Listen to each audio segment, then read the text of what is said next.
What up, everybody? You're now tuned into the true definition of Fanatic. I'm your host, Brandon Lampley. Back today with another live stream. I got my buddy, Mr. Reid, with me. How you feeling today? Doing good. Training camp misery, but we going good. The game is tomorrow, even though it's a practice game. Oh yeah, these don't count, but they count. Because Yeah, some players are fighting for their football lives tomorrow. yes, sir. So it's going to be exciting to see. You get to see players that you most likely won't see during the regular season unless there's a slew of injuries. So guys, they'll keep guys, that'll probably catch on with other teams.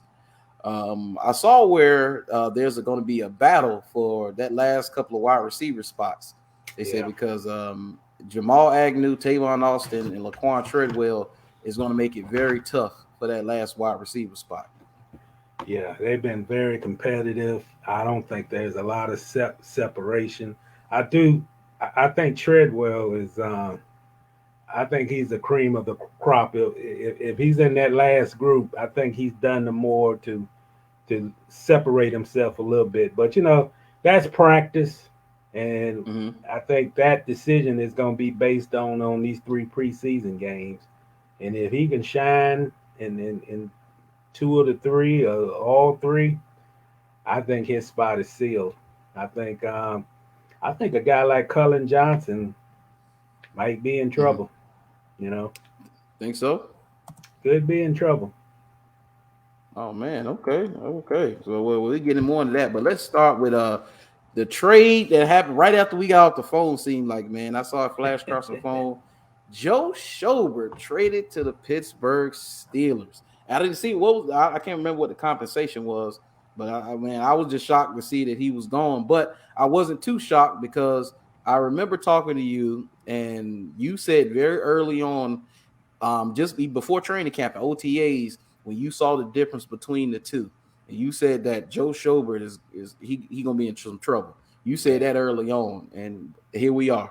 Yeah, I'm gonna say that Garner Minshew be in trouble too, but we get to that later. But yeah, I mean, go back to the scheme. I mean, you go to the 3-4. They brought in Joe Schobert. They was in a 4-3 alignment. Mhm. Schobert is a good guy as a linebacker in coverage. He can go back. I mean, he had 3 interceptions last season. He can drop back in coverage good and all that. But as far as physicality and getting through blocks Yeah. and being that physical thumper, he's not a thumper. And Hmm. Will Damien is a thumper. Wilson is a thumper, and Yeah. he fits this scheme. I mean, you look at his track record. I mean, he played in 2 Super Bowls. He won one of them. I mean, he had like 8 tackles in that loss to Tampa Bay last year. And I mean, he's physical. I mean, I've seen him laid wood in practices here in the last 10 days, and it's just you. I mean, you ain't gonna keep this guy off the field. I mean, he was. Yeah. I mean, I think that Joe Cullen, the defensive coordinator, he tried different combinations. He was last week. They even run just some different variations of the defense, and they had Jack Slid to play outside, and then they had Schobert and Wilson, both playing together in the inside. But you look at Schobert's contract. I mean, it's a lot of money invested. I mean, he made 141 tackles, but I would say 60% of them was 6 yards or 7 yards downfield. Yeah. I mean, you can't be a linebacker when you making tackles in the flat and not at the line of scrimmage. Yeah. So, and as far as you said, compensation. I mean, that's not official yet, but um, NFL Network reported that it's probably going to be a late round pick, which that's not equal compensation. But Yeah. you to be honest, I don't know how much Schobert would have got. I mean, I don't. I really feel if he would have remained on the team, Hmm. I don't think he would have moved out Damien. I think that it would have been from the get go, starting September 1st at Houston, that Wilson would have been the starting middle linebacker. So Okay. You have to cut your losses. I mean, I go back. Every time I'm on your show, I know the people might think, man, this guy got something against Dave Caldwell. Well, you Yeah. you overpaid the guy. You overpaid this linebacker. Yeah, he You did. overpaid him, and they understand that. If you look at their money, let's just say if Schobert was still on the team, and you put the money that they invested in their linebacker group, it's the highest in the NFL. And the group don't warrant As that. a Our group. group is not that good.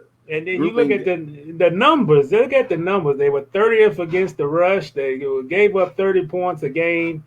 So, Urban and Trent Baalke, I give them credit. I mean, you have to cut your losses before the season,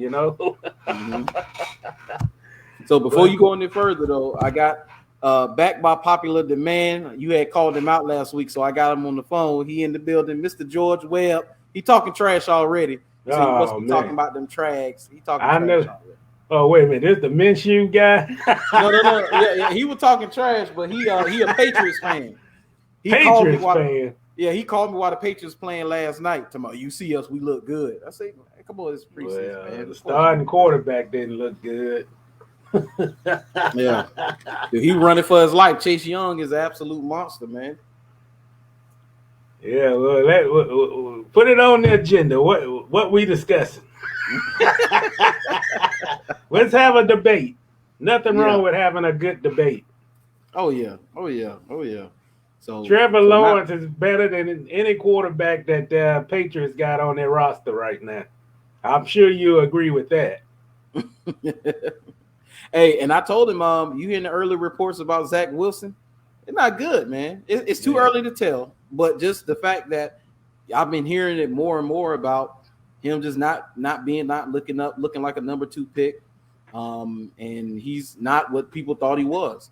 And they say there's no way they should have drafted him over Trey Lance or Justin Fields. They say the physical gifts that those two possess. They say Zach Wilson doesn't have that.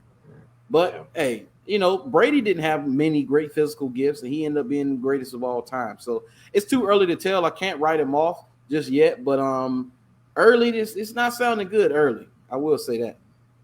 Yeah, well, I've heard a lot of great reports about Trey Lance. I have too. But the Jets. I mean, they are the Jets, man. I mean, what more can you say? They hadn't had a real quarterback since Joe Namath. I can't think of any. The best of what, Pennington and Testaverde? Yeah. I think that's about it. And Pennington. Oh, hey, George is Zach. He's a Zach Wilson guy. He says Zach going to surprise a lot of people. Well, we'll see, George. Well, wait a minute. Why would he surprise us if he's a number 2 pick? You just gave away the secret right there. He's gonna surprise people, but he's the number 2 overall pick. I mean, come on, man. No, he said, and he at the Jets. Yeah, we're gonna give him a little handicap, a new head coach, and he's with the Jets. So we're gonna give him a little handicap, man. We're gonna give him a little handicap. The Jets are going to return to a running team, and when the Jaguars go up there the day after Christmas, I don't even think it's going to be a contest between those 2 quarterbacks.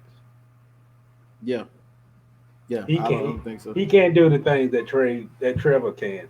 There's no way. And I agree with you on this. I don't think he should have been the number 2 overall. I think he's a top 5 talent. I don't think he was the second best available quarterback. I don't agree with that. Yeah. I had Trey Lance and Justin Fields going ahead of him. Yeah. I definitely would have had Fields ahead of him and Lance too. So,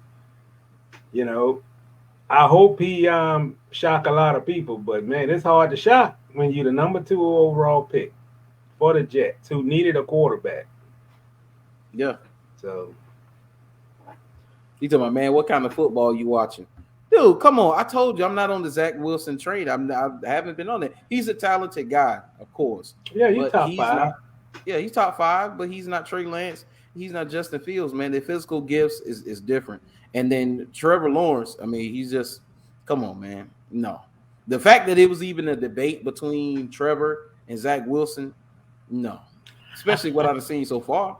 No. Yeah, and No. then I'm still wondering why the guy, didn't sign his contract, came to camp late.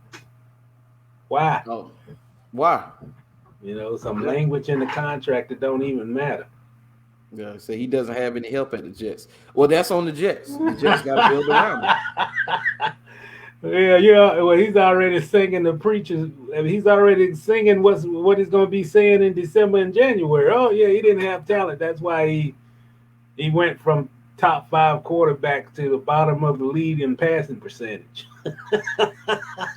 Right. And then this too. That team, Sam Darnold has more physical gifts than Zach Wilson, hands I down. agree. Yep. I agree. And the team is worse than when Sam Darnold was there because they're rebuilding at this point. So I don't know, but we're going to see. He said all those had help in college who Zach had. Yeah, Zach played for BYU, and the other quarterbacks they had receivers, they had better teams and all of that. But dude, they were better quarterbacks, man. They were better quarterbacks. Now, could Zach win at Alabama? Could he win at Clemson? Could he win those? He won at BYU. So yeah, he can go in and win. Nobody's saying this man's a scrub. He's just not better than the quarterbacks that he went ahead of. Some of them he went ahead of. Well, wait a minute now. We're going to talk about schools. I mean, what school did Trey Lance go to? How many games he played last season? Like one. And he went to North Dakota State. Yeah, North Dakota State. Who did they play? Wyoming was the biggest game on his schedule in 2019. Yeah. So let's don't talk about schools. BYU. Now, I don't think they played anybody, but is that a Coastal Carolina? Yeah, Coastal. Either you got it or you don't, and I don't know if this kid got it. I mean, I think he's and he's also right though. I think that as far as talent situation, the Jets' talent is a long ways away from the Jaguars. Yeah. I think so too. I seen I think it's Pro Football Focus, maybe. I think it's PFF. I think it was PFF. They posted our offense, and so they had the ages. They had Trevor Lawrence, 21, James Robinson, 23, ETN, 22, DJ Chark, 23, Laviska Shenault, I think 22 or 23.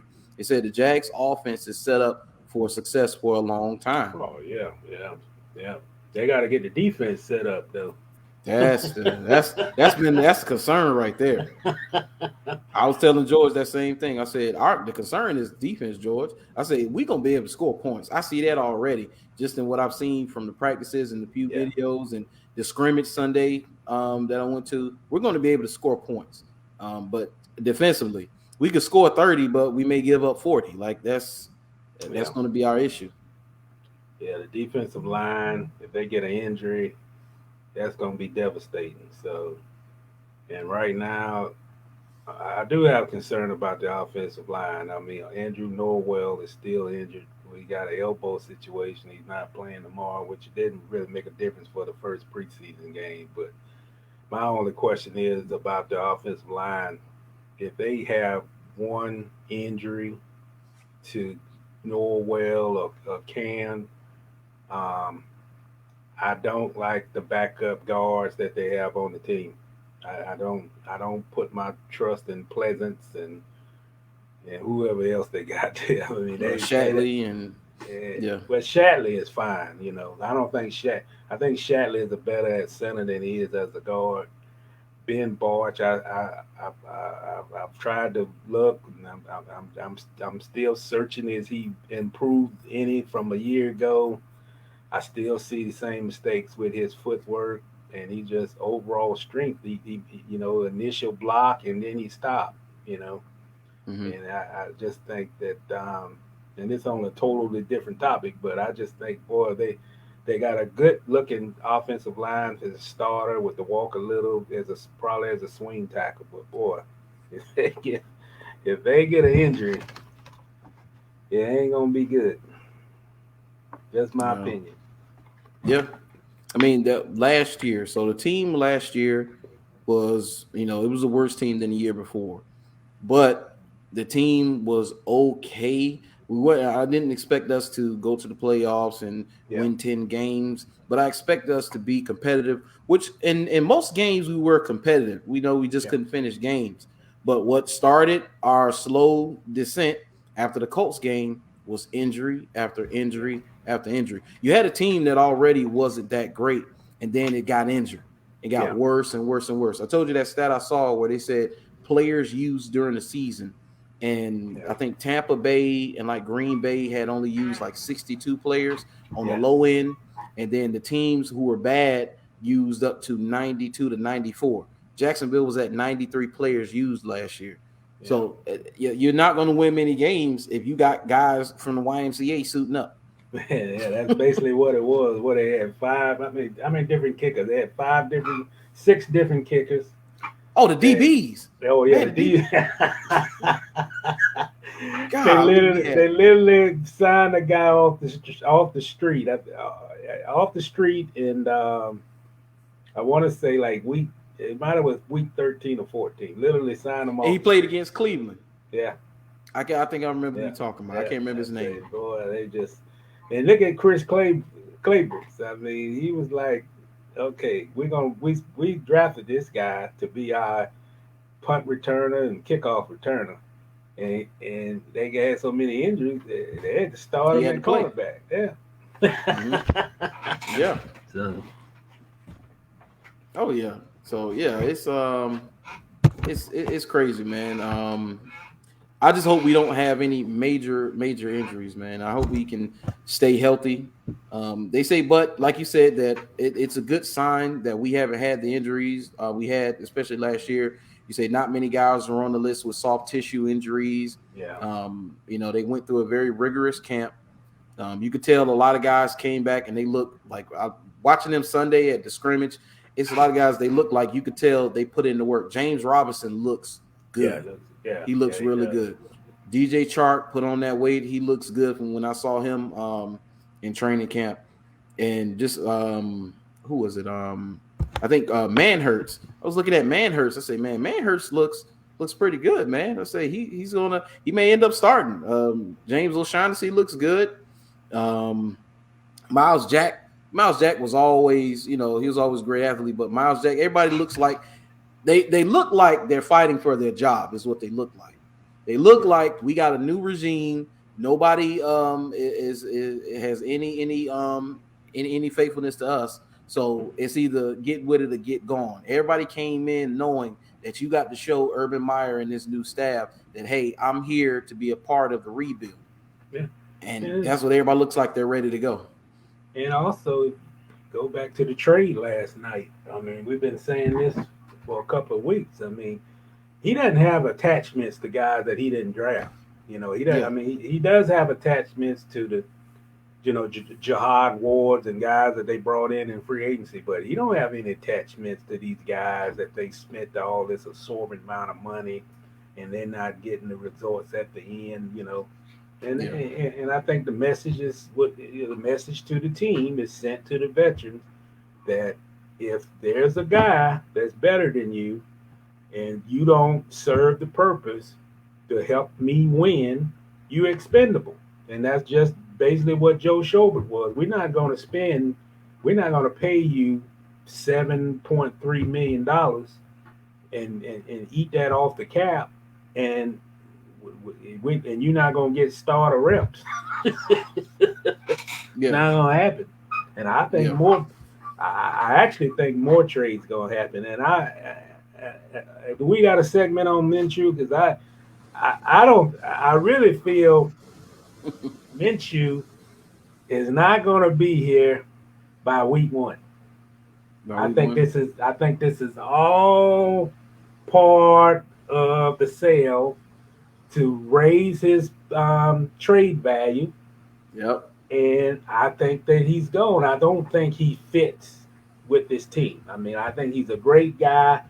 I said this the other day. I don't think there's anybody on that team other than Minshew Trevor Lawrence could be a Hall of Famer right now. And the only guy on the football team would say, and this would be Minshew, and Minshew still feels that he's better than him. Yeah. Yeah. I don't know if that works on this team. I think when you the quarterback, you the franchise quarterback, and you could be here for the next 10 years, I don't think it's like I don't think that fit with a guy basically saying I'm better than you, and he was what, a 6th round pick. He can't. There's no. If you read the stories from the people who's been at practice, it's no. There's no decision. Yeah, there's no discussion. There's no way. I mean, and Minshew has been better, but when it comes to what Trevor have done, it ain't what he can do, it's what he's done, what he's shown, how he throws, the arm strength. And I still see Gardner Minshew runs when he doesn't have to run.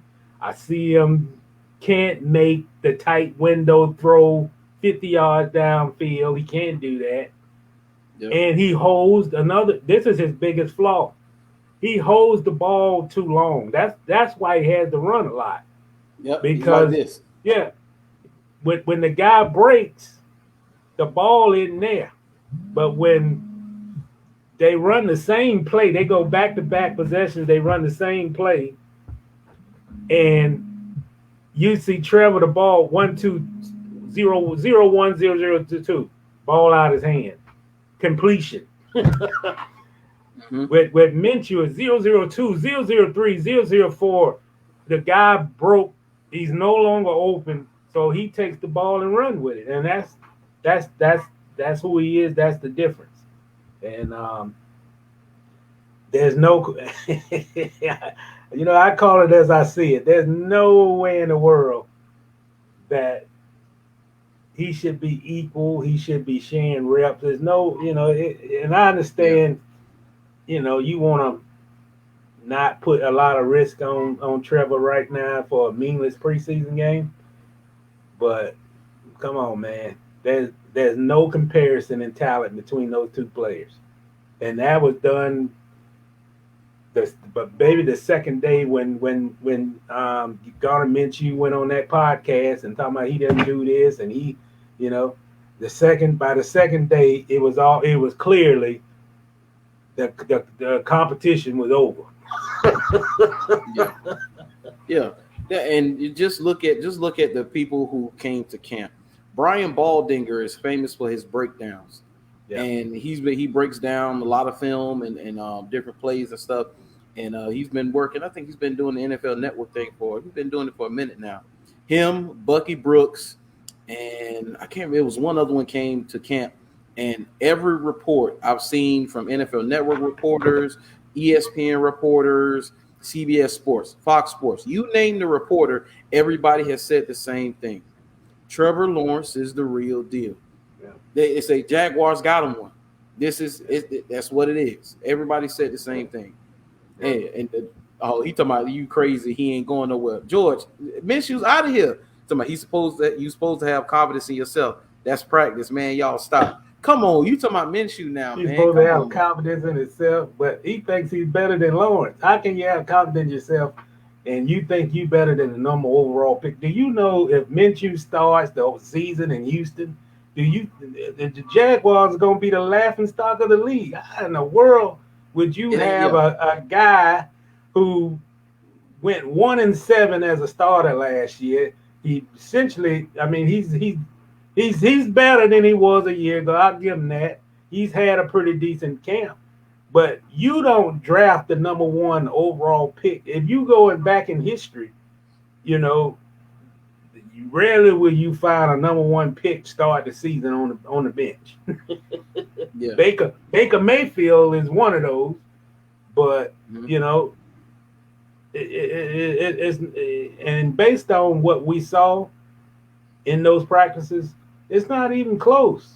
I think you got a coach, Urban Meyer, who's a motivational guy, and he said even before training camp, We have to create adversity for Trevor because his whole entire body of work, even from high school, he's never had to face a whole bunch of the adversity.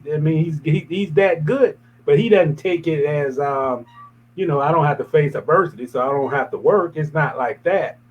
But Urban is a motivational genius, probably, but he feels that man, we got to make it challenging for this guy. That's how good he is. He's got to find gimmicks to challenge him. And I'll tell you a story. Yes, all this hype about they didn't make a decision on the quarterbacks. They just you know point blank question asked Urban. So reporter from 1010XL asked him. He said, "So you mean you're going to have an open competition going into Week 1 in Houston?" So Urban say, "Well, you can't make that. I mean, we'll see as we go, but yeah, it's competition." I'm basically saying I haven't named them my starter. So I don't know. 10 minutes later, Trevor Lawrence come to the podium. Man, Trevor Lawrence laughing. Oh, I know. He's laughing like, oh yeah, competition is good. I mean, it's like we're a team, but he's like laughing. I mean, it's like, man, he ain't taking this stuff serious. He knows he's the best quarterback on this team. He's not paying. He's not playing into the media hype. What is don't feel it's like all his confidence has been taken away by the head coach. This guy is a guy beyond his years, man. He's got a demeanor of a guy that's been in the league for about 10 years. If that was Blake Bortles would be emotionally distraught for the next 2 weeks. He couldn't complete a pass on the practice field, and it would have impacted him for the rest of the training camp. And this kid, 22 years old, and he's laughing like, oh yeah, oh well, okay, that's what he's saying. It's competition. Yeah. I say, yeah, he said the same thing at Clemson. Say, yeah, I didn't start the first game at Clemson, but I had the starting position by the fourth game. So what difference does it make? Yeah. And matter of fact, I was talking about that last night to George. And George told my man, stop, he gonna start. George, he's not starting. This Minshew is out of here. He's out of here, man. He's gone. But why would he start? I mean, give me anything to indicate why would you start Garner Minshew, who went 1-7 as a quarterback last year. Doug Marrone was like the biggest guy in his corner. He didn't report the injury to his hand, and there's nowhere in the world that any team in America, but particularly the NFL, should start he's a backup. He's not a starter. He's a backup quarterback who's good, but he's not a starter. Yeah. I'll make this prediction. He'll go any other team, and he will not be a starter. He was talking about Lawrence is going to start, not Minshew. My bad, George. Okay. You making sense now, George. You making sense now, not Gardner. He said he's talking about Lawrence. He's not going. The career is going to be defined as a guy that came in for an injured Nick Foles, led the team as a rookie to a 6-6 record as a starter. He's not a starter in this league, man. He doesn't have the physical tools to be a starter. Too short to see downfield, and that's no fault of his own. But his arm strength is limited, and he's a great guy to have on the team because his demeanor, his competitiveness, and just his, he works and he's very smart. He can pick up a system in probably a week. Yeah. But when it comes to talent, that's what defines you in this league is talent, and then not like you compromising and compensating and that kind of thing, but. I think he's in this league. I think he'll move on to another team. But do I think he's a starting quarterback in this NFL? No. But I think he's a good quarterback who will have a long career being a backup. And that's what he is, a backup, not a starter. And I know that hurt a lot of people in Jacksonville because of his. Oh, I'm sure. I mean, I'm he's a sure. fun-loving guy. He makes everything entertaining. He even makes fun of himself and those kind of things. But Yeah. man, but he won't be the starting quarterback here in Jacksonville. Right. So we'll end Jack's training camp on this. I think you may be on to something when you talk about Urban being a master motivator, Yeah. because a certain cornerback who has been on the outs, he was basically the albino tiger, the new Marquise Lee, because he said, he said it himself. Urban Meyer said, "Oh, CJ Henderson. Oh, well, I heard he's good, but I haven't seen it, So maybe I'll see it one day, maybe so." And then when he missed the scrimmage for personal reasons, they said, "Well, can he come back from this situation?" And Urban said, "I don't know." You want to talk about putting some fire in somebody? So fast forward to today, they say he's strung together a couple of good days. Yeah. So all of a sudden, he went from on the outs to now, he's looking like a 9th overall pick again. Yeah, you know what that means? Exactly what you said. They're not gonna make players into special privileges. That 9th overall pick respect, it ain't gonna work with this coaching staff.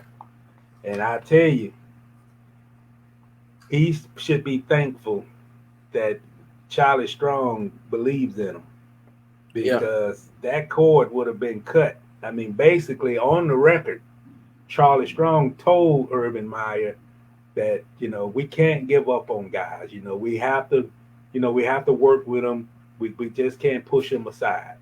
If Charlie Strong hadn't told Urban Meyer that, he might have would have already been traded, not Joe Schobert.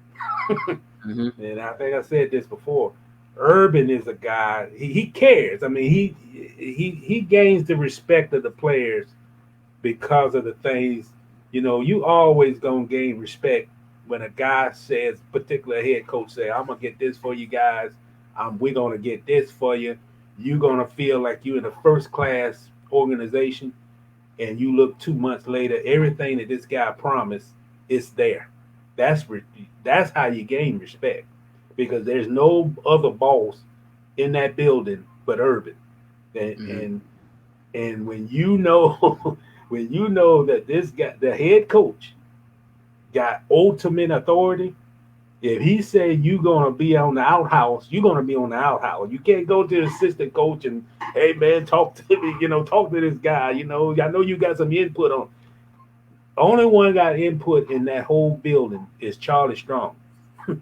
And I think Henderson didn't like the treatment that he got. And this is Meyer. I mean, it's no confirmation, but we all know who called the shot. Just like I said. Urban Meyer had him out there basically to show him up to the team.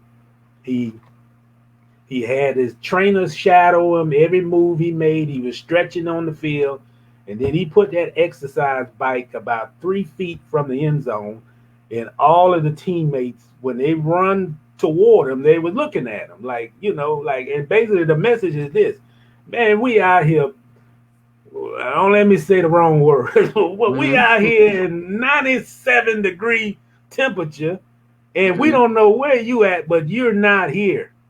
And he put that he put that stationary bike out there as send a message that, hey, you letting your teammates down.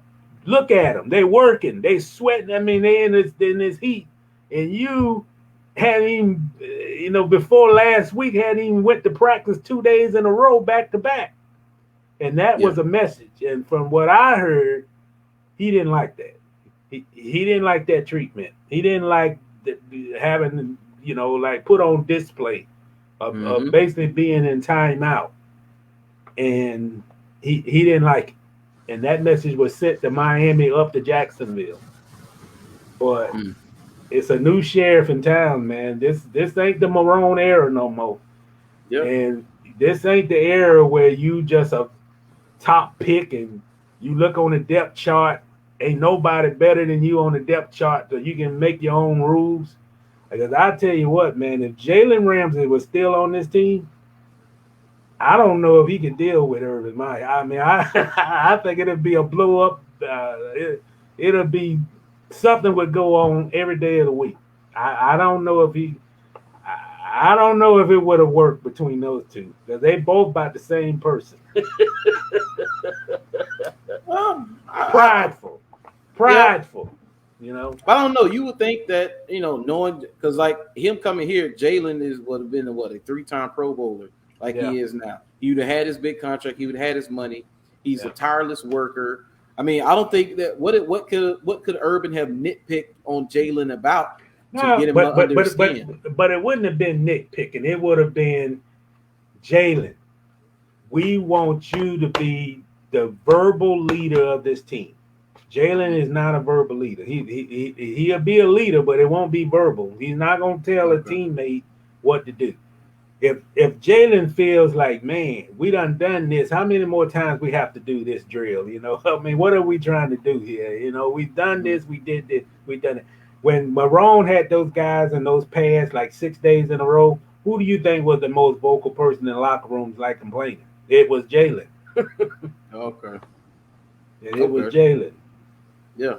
But So yeah, they I'm pretty sure they would have bumped heads. But one thing about it, winning is cures all, and winning is the best deodorant. So losing, I'll tell you what. I'll tell you this: Urban's antics were going to wear thin if we lose. Here, if we lose, all of that stuff he's doing now is going to fall on deaf ears as we lose. Brandon, I also say this. If Urban Meyer would have took over this team and the roster would have been like a bunch of 8-year, 9-year veterans, this wouldn't have worked. This would not work with a veteran team. You're not going to have veterans where they getting their name called out for getting beat in a pass rush drill. Yeah. Or having a guy announcing, all right, you got 2 seconds to get to the drill. All right, water break. 1, 2, 3, 4, 5, water break. Okay, nothing to the next station. If you got a veteran team that's, that wouldn't work. That's stuff that you use on a young team, and a lot of that stuff that he's using right now is exactly what he did at Ohio State. But it's a good fit. They're a young team. They brought in some veterans on free agency who understand what the situation is. They knew who Urban Meyer was before they came. They know that he's hands-on. They know that he's going to push him to the limit, and they bought in, and nothing wrong with that. But they got to win also. Yeah. George say all it does is make players that's hurt for real to lie and say they're not hurt, get on the field and hurt the team. Well, I mean, that's a possibility, but also when your football life is flashing before your eyes, like CJ Henderson, it got to a point where I'm sure he got as low as he could possibly get. And he realized that, if I don't make it here, there may not be another situation somewhere else, because the tape he's put out there it's not great tape. Let's get that out of the way. It's not great tape. It's the same with Leonard Fournette. Leonard Fournette got to a low point in Tampa Bay. He thought he was low after Jacksonville let him go, but he got to an even lower point in Tampa Bay, and they were getting ready to cut him. But Bruce Arians told him, he said, hey, just put your head down. You need to work. Your time will come. You need to be patient. He put his head down. He worked. He got in the playbook. His time came. He powered them to a Super Bowl in the playoffs. So when that football life flashed for your eyes like this, hey, things change. Stuff that's ailing you might not ail you as much, man, because it's sink or swim. But I'll say this, man. These next 2 weeks, I mean, they're going to go through. They got three preseason games, two weeks after that third preseason game before the regular season. So I'll just say this 1 month window is going to be the greatest challenge that CJ Henderson ever experienced in his football playing career. Let's go back to the depth chart. Even though it's unofficial, he's third team. And on that unofficial depth chart, he's listed on the same side as Shaq Griffin. So if you third team on his side, do you think you're going to play? Because I'm telling you, from what I'm seeing from practice, Tyson Campbell is getting more reps than any. I mean, he's matching Sidney Jones' reps right now. And he's tall, and he can cover and he's fast. Yes. And once he get established, like if he comes in this game tonight, tomorrow, I don't know how many, I don't know what his play count going to be, but if he has a great preseason, which he's capable of doing, that side is sealed. And he's definitely C.J. Henderson is not moving out. Griffin's not a $40 million guy that they just signed in free agency. Yep. So to me, I think the writing is on the wall. I don't think he's an urban player, and I just think that as we discussed earlier, what was done with Dave Caldwell don't affect this group. It doesn't affect Urban at all. Urban don't mind saying, well, we gave up on a ninth overall pick.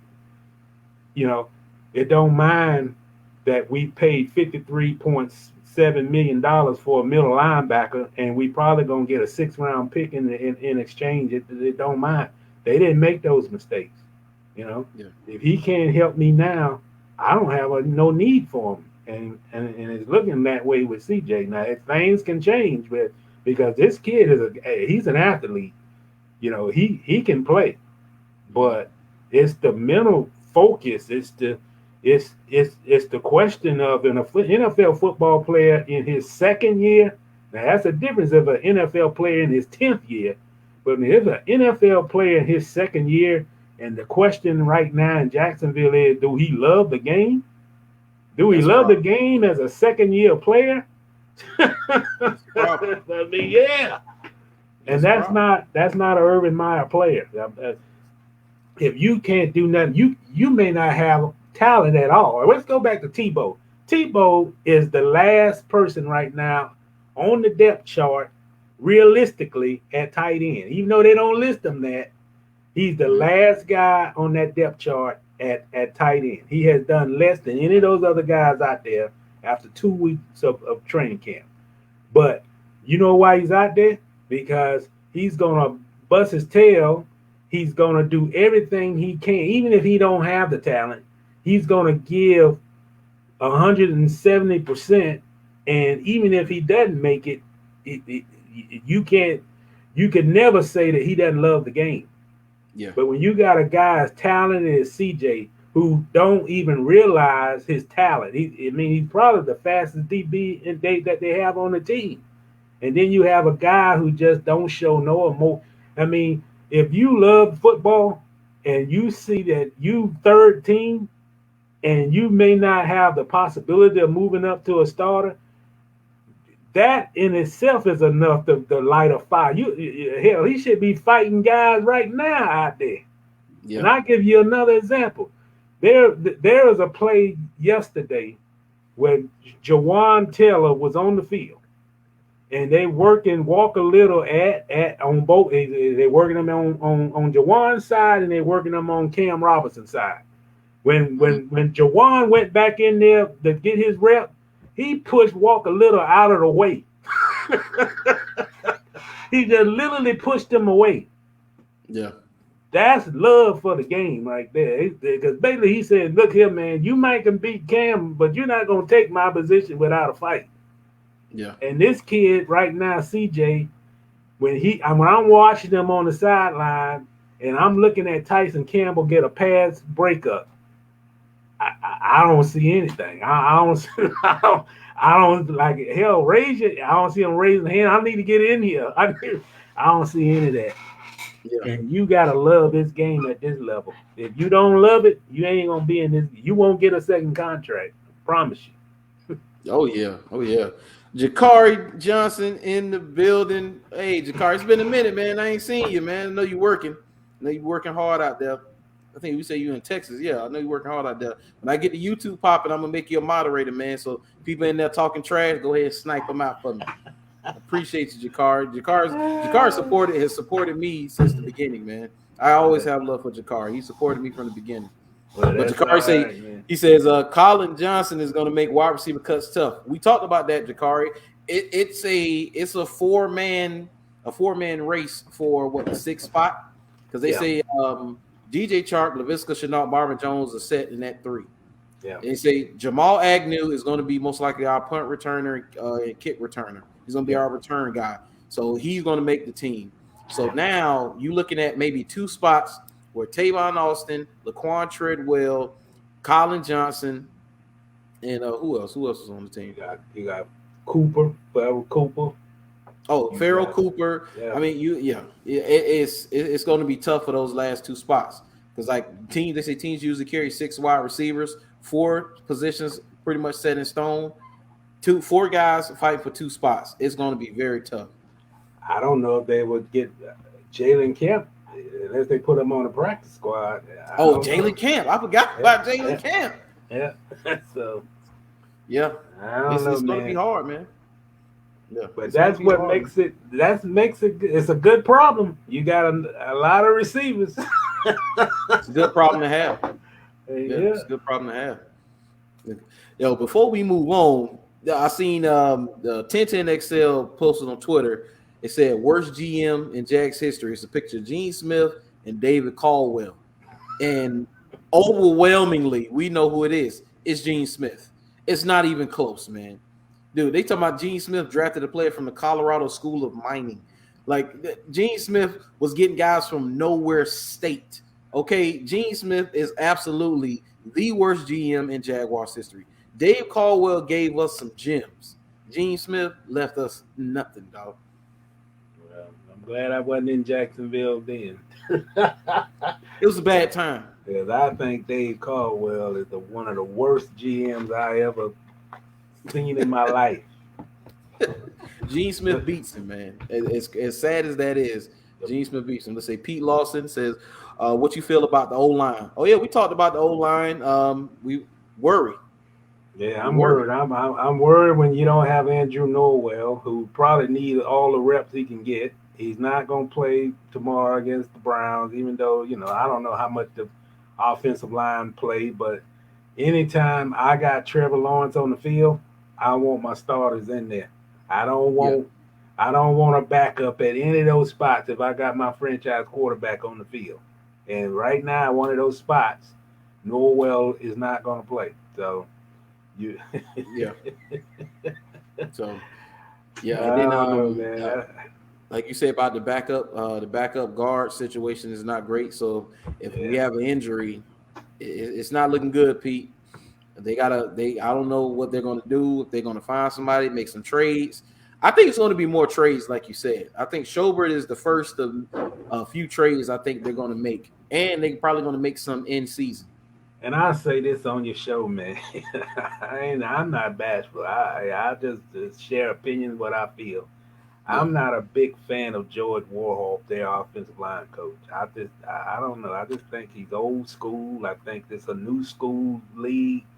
I think that I think based on techniques and different problems that they had a year ago, I just don't feel there's this big change can change. I think the players love him. I think they're used to his system. I think the offensive line has had too much turnover at that position as far as the coaching situation. But I think when you're an older coach, you like Todd Walsh a little bit. You're reluctant to change. You don't adapt.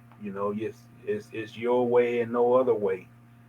And believe it or not, this game has changed a lot in the trenches. I mean, there's a lot of different things go on with a whole lot of gaps and gap switching and stunts and bringing in the linebacker at the line of scrimmage and stunting them out. And, you this is not a league no more where you can point the finger and say you're gonna get this guy, and then the next thing before the ball snaps, he's on the other side of he's on the right side, and then you confuse the what gap or what hole you're supposed to be blocking. And I'm concerned. I mean, I don't know. But if Urban Meyer, which I'm not a coach, I'm just a reporter. But if they feel that he's that guy, then you got to trust what the head coach feels. They gave up a lot of sacks last year. He said not to hijack, but should Trevor even start the season if our O line is sketchy? Yeah, I will put it. I got to put him out there. I got to put him out there because one thing you have to trust Trevor to protect himself. Yeah, yeah. Trevor's an incredibly smart kid, and his feet are underrated. That's an underrated aspect of his game, and he already got a quick release. Get the ball out of your hands. He can't pat the ball in the pocket for 3 seconds, 4 seconds. You got to get the ball out of his hands. Yeah. So I would put him out there because who are you going to start? Minshew? No, I'm not starting Minshew. I'm not starting Beathard. I'm not starting Luton. I'm starting Trevor Lawrence because Trevor has to do. He got to get his stripes early. Yeah. Even if we're struggling, even if this is a struggle season, he got to get it early. I want to get him as quickly as possible. Peyton Manning talked about it. Best thing for him was starting week 1 for the Colts. Same with Andrew Luck. Starting week 1 for the Colts. The sooner you can start him, the better. Yep, that's the only way you're going to get experience. You can't get experience standing on the sideline, holding the clipboard, listening to the coaching calls with your headphones. You have to be out there on the field. Yeah. And, push comes to shove. I mean, everybody gets so worried about injuries. Injuries is just a part of the game, man. Because I'll be honest with you, I really do feel that maybe not this first game, but when they go to New Orleans, he might need to play a half. He might need to be in that game for at least 2 quarters to basically be this final dress rehearsal because you got 2 weeks after the 3rd preseason game, and I believe the 3rd preseason game is going to be like the 4th preseason game in the past. It's just going to be backups. Yeah. They're looking at guys, for the final roster spots. Yeah. But that 2nd preseason game, you're facing a good team. You're facing a team. I'm sure they have a good crowd at that stadium. And it's going to be probably the realest situation that he's going to be under before he plays that game in week 1. And and there are some things that he's got to work on. He's got to, he's got to recognize blitz packaging. He's got to recognize defensive coverages a little quicker. He's got to adjust to I'm assuming that the entire offensive package is in, but he also got to learn that you have to check down, change plays at the line of scrimmage, and he didn't really have to do a whole lot of that at Clemson. And to me, just listening to what he's saying, one of the biggest adjustments he had to make was hearing the call from the headphone in his helmet and then saying the play in the huddle. Yeah. A lot of people don't realize that doesn't happen in college. So you don't do that in college. They basically, I think Clemson used the signs. They have signs on the sideline that they bring in that play with. But it sounds like that's from how he said it, that it's been a major adjustment. Now he's adjusting to it, and I don't think it's a bigger issue now than it was 2 weeks ago. But it was, as he said, it was quite different. Yeah. Oh yeah, and I'm glad you brought up him needing to play in that game against New Orleans to get him ready. I mean, you got to think about it. Trevor pretty much is graduating from manager, assistant COO to CEO. Yeah. I mean, he's going to run the show. They still say he got to work on a bit of his footwork. He still needs to clean up. His footwork isn't all the way clean. And they say he got some issues with connecting his feet to his eyes. They say quarterbacks have to keep their feet connected to their eyes. And so he'll get a little sloppy from time to time. Balls will sail. So those are things he needs to work on. And what better time to work on them than right now? Yeah, you got that right. Right now is the best time. And I think that even, preseason is what it is, but you're not going to get any simulation better than that preseason game. Even if you're going up against third stringers, You got a crowd there. They're not wearing the red jerseys. Everything is live. Mhm. It's like the coach can't dictate terms. You can't say you're having a scrimmage and you don't Nope. tackle, so you don't control what's going on. You Mhm. can't tell that defensive end not to come in and hit your quarterback. So Mhm. it's about the closest you're gonna get for football before you play regular season. And I say this, Brandon. I thought that last year when they didn't have the preseason, and for a young team like Jacksonville, I think it really hurt them not to have a preseason, but they didn't Yeah. play any games. Yeah. Yeah. It did. I think it did hurt him. And then too, like you said, you got the defensive end, dude. Chase. We got guys like Chase Young in the league. Yeah, Dude, he almost decapitated Cam last night, man. The dude, he's playing like he's playing Brady in the playoff game, man. Dude, coming off the edge, dude. I hope Cameron Jordan comes off the edge and gets in Trevor's face. He has to feel that. He has to get used to that, man. Yeah, yeah, but one thing about this kid, he's resilient. yeah, He's resilient, and you may get him, but if you make a mistake, they say you can't make a mistake. You yeah, make a mistake in coverage, they say, and he sees it like right away, and yeah. he makes you pay. Yeah, not only does he seize it, it's just the fact that he can pinpoint accurately throw that ball in the spots, man, that most of your top quarterbacks may not even try to, that he can get it in. Mhm. Yeah, It's I mean, he's very smart. There's a reason why he went 34-2 at Clemson, and they're talking about generational talent and all those things, man. Because yeah, his arm strength and accuracy is there's no question about that gift that he's got. No question. yeah, yeah, man. Well, we'll wrap it up right there, put a bow on that, and we're gonna move on to the NBA. The NBA has been buzzing, but the big talk, of course, has been Mr. Dennis Schroeder fumbling the bag, man. I couldn't believe that. He signed with the Celtics 1 year, $5.9 million after turning down a 4 year, $84 million deal because he felt like he can, do better on the market, of course. But they say after the first week of free agency, they say that phone barely rung, man.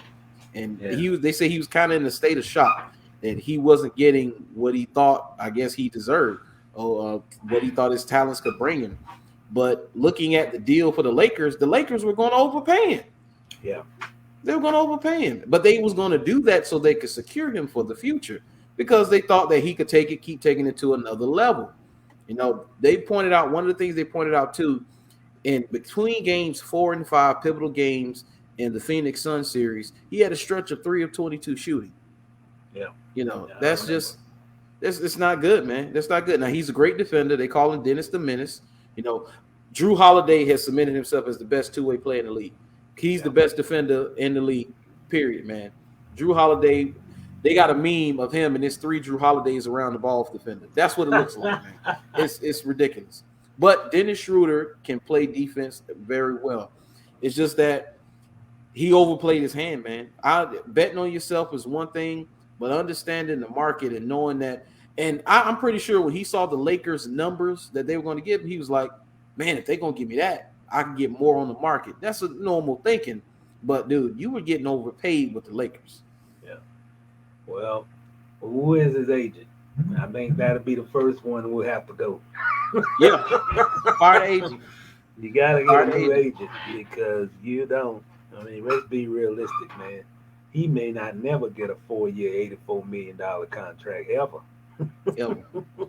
Yeah, you talking about a 15, 5, and 4 career guy, 33% from three, 43% from the field. That's not 4 years, $84 million. And another thing in the NBA, you dictate your terms. So he could have signed the contract, maybe come a mild content and force a trade, and he go to his destination. He didn't. I mean, he doesn't have to stick with the Lakers, but the contract goes wherever he go, and it's guaranteed. So I don't think that was a smart move. I mean, he went to Boston for 1 year. So what 5.9 happened? mil. So what happens if he has an injury?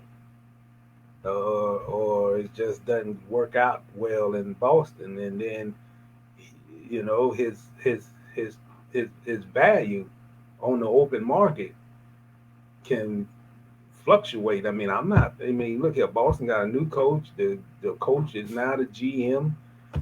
Who's to say that Boston is going to have a great season? You know, Yep. He's I supposed to be think. backing up Marcus Smart. Oh, backing up, he's not starting. They talked about him backing up. They say he may start, but the initial talks were him probably backing up Marcus Smart.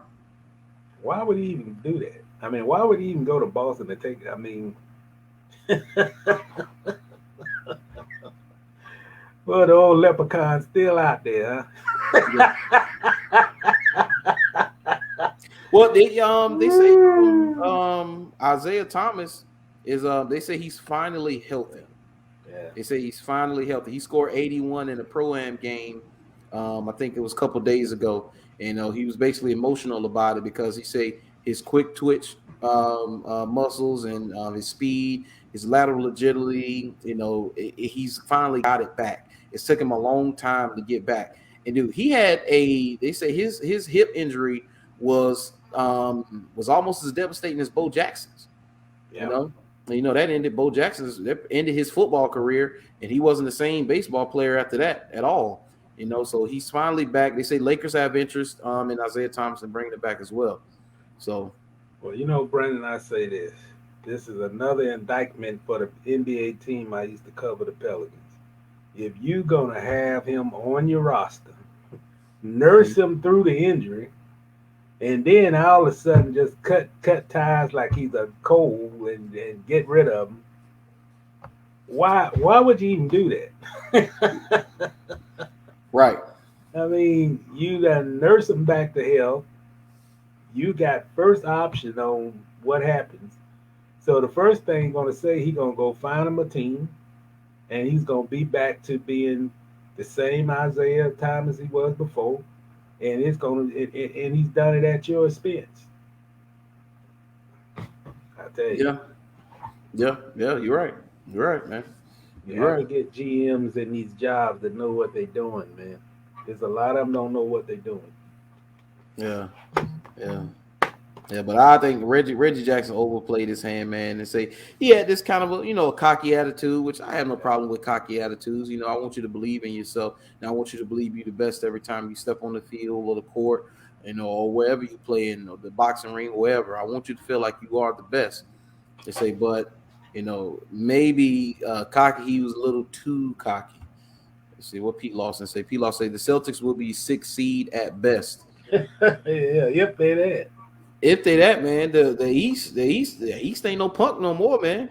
I Yeah, mean, Miami got better. Dude, Chicago look good to me, man. I don't know about you, but yeah, Chicago look good. yeah, man. Chicago ready to win. They done had a long dry spell, Yeah, and they ready to win. And I think they made some good moves to get back at least in the playoff conversation. You know. Um, now you now who you saying you talking about? You say Jackson? who talking about? I was talking about Oh, Reggie you talking Jackson about before. Reggie Jackson? Yeah, like hmm where did he go from the Clippers? Where he's at now? I think he's re-up with the Clippers. He got a bigger deal. Oh, did he re up? Well, Yeah, I think he re-up. He re-up for 2 years, if I'm not. Yeah, he re-signed with the Clippers. I think 2 years. I think it was $21 million. so you don't think that's a good move for him? Reggie, no, I think that's fine. For Reggie to stay in LA. And I think he fits. He fits with yeah, them, man. yeah, I think he fits. He had a great playoff run. yeah, he did a They say great if job if on them. Schroeder had the playoff run Reggie Jackson would have had, he would have got that money he wanted on the market, but he didn't. Yeah, yeah, yeah. I thought he played well, man. He made a lot of jump shots. He had a big series against Phoenix, though. Reggie He Jackson. did. He did. He did. He did. From Reggie Jackson to Spencer Dinwiddie got money that I'm sure uh, Dennis Schroeder wanted. The contract Lonzo Ball got, he got the similar money that he turned down. Kyle Lowry, Same thing, similar money that Dennis Schroeder turned down. So if Schroeder takes that 4-year, $84 million deal, it puts him square in the middle of what all the point guards got. Yeah. He's right on par with what the guards got. He actually the LA deal is more than what Lowry got with the Heat. I think Lowry got Yes, it $72 is. million. It is. I'm just trying to figure out why in the world would a guy turn down $84 million in 4 years? So what is you got your Guaranteed. calculator? I mean, this guy 21. Guy turning down $21 million a year. Yeah. $21 million a year, man. And now you're playing for 5.9. He must didn't like Anthony Davis and LeBron. I guess he was man. That's one of the things people talked about too. Say, hey, maybe he didn't like. Yeah. Mm-hmm. They say he had this attitude to where, like, oh, he's not deferring to LeBron. You know, I'm a star too. Like when he came in, he said, "I'm not a backup. I'm a starter," and I'm fine with that. I'm fine with you having confidence. But man, you should have took the deal. Off topic, man. Did you watch that LeBron movie? I did. I watched Space Jam too. What's your rating? What I rated? Yeah. I'm rating it as a kids movie. I think I would give it a B as a kids movie. As a kids movie. LeBron can't act. We know that. He can't act. You know, we know that. He can't act. So but the story, Don Cheadle was excellent. Yeah. Of course, the Looney Tunes were good. You know, it's the Looney Tunes.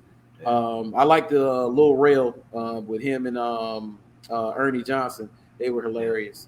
But no, it was a good movie, man. It had a great message. You know, let people be themselves. A great message. It's a kids movie. People graded it on the curb like it was for adults. No, it's for kids. You know. Yeah. You watched it? Yeah, I watched. I watched. I think I watched it to the end. But even if I didn't, I mean, it was. I like the storyline. Mm-hmm. I like the plot. I think that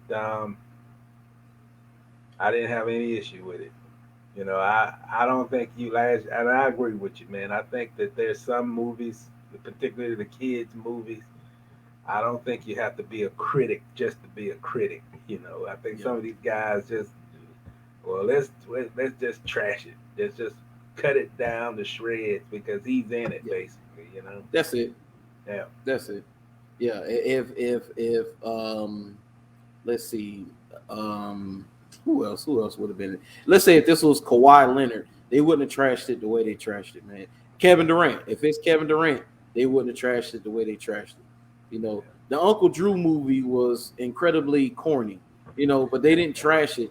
You know, it was okay, you know, but it was corny. They didn't trash that, you know, but it's LeBron, so you know they felt like they had to trash Space Jam because it's LeBron. It was a good movie. Or it was the sequel to Michael's or something. I mean, yeah. It's always a competition between LeBron and Michael, who's Michael the real GOAT. So I enjoyed it, man. It served its purpose, man. And I just say it's a kids' movie, so yeah, we don't always have to be the harshest critic. Yeah. So, man, let's talk about this Mr. Jason Kidd being called out by former players who he coached with the Milwaukee Bucks. So they say he's in Giannis's biography. They say he talked about him a little bit. So they say the Bucks lost to the Charlotte Hornets on December 23rd, 2014. He said the following game, Kidd lashed out at the team. The Bucks also had player-only session behind closed doors in the locker room for 50 minutes after the game, according to the Journal Sentinel recap of the game that night. He said, "Do you think this was a winnable game?" Kidd asked former Senator Zaza Pachulia. "Yes, it was a winnable game," Pachulia said. And he said, "And do you think we deserve the next 2 days off?" said Kidd. Fader said Pachulia couldn't believe Kidd had put him in that situation, threatening to ruin Christmas. He said, "We did give enough effort, but at the same time, this is a holiday. Christmas is important to our families. Guys have made plans," Pachulia said. Kidd then turned to former forward Jared Dudley to ask his opinion, which Fader said Dudley gave a diplomatic answer. He said, "See you guys tomorrow at 9 a.m., proclaimed Kidd. He said, "We booked flights to different places," yelled one player. I don't care. You guys get paid to do a job, so you're doing your job tomorrow. Things change. So Fader described the next morning practice as ugly. Kid made the team run like the college team would. He said, I don't think I would have done that since I left J Kidd. I don't think I've done that since I left J Kidd, said former Bucks guard Brandon Knight. He said it was not normal. The practice lasted about 3 hours before Kidd made the players lift weights and run in the pool, despite some players not knowing how to swim. Yo, this is ridiculous. This is ridiculous, man. You say Kidd berated former Senator Larry Sanders throughout the day, calling him a piece of S and pathetic. He said the words had a major effect on Sanders, who said he had a full body convulsion. Sanders, according to the book, checked himself to the hospital that day and spent the night. Oh, he was ready to beat him up. That's what that's about. He said, I don't think he's a bad person, but mentally, he's kind of like brain F me a little, Sanders said. He said, everybody was so tired that nobody was thinking about Christmas. He said, we didn't have to have energy left to open gifts. He said, one Bucks player described Kidd's coaching as psychological warfare. Now, Jared Dudley came to Kidd's defense. Jared Dudley said, Jason Kidd was a great coach in Milwaukee. The man single-handedly changed the culture, one of the biggest turnarounds from one year to the next in NBA history. I personally saw what he did for Middleton and Giannis. He laid the foundation for them winning the chip this year. Now I'm about to go in a little bit, and I'm going to hand it to you. This is the times we live in now. We're in the age of the diva. Dude, we're soft. I'm going to go ahead and say that. We're soft. You're paid professional, and you're paid to do a job. Things do change. Back in the day, dude, you had coaches back in the day, there were no regulations. They got to do whatever they wanted to do to you. You imagine them trying to survive back at Reebok when you played? They would have quit, in the first week of camp? Yeah, first week. We were talking about that last week, man. Last week. Even the pros don't have 2 a day. We had to go to the second practice. I mean, the first practice at 6 a.m. Then we had to come back for the 4:25 practice. And they don't even do 2 a days in the NFL. So, oh, my bad, Chris. I ain't see that until my KD did a movie called Thunderstruck. It was terrible. Yeah, and he didn't get criticized for it. It was absolutely awful, and they didn't criticize it. That lets you know they hate Space Jam simply because it's LeBron James.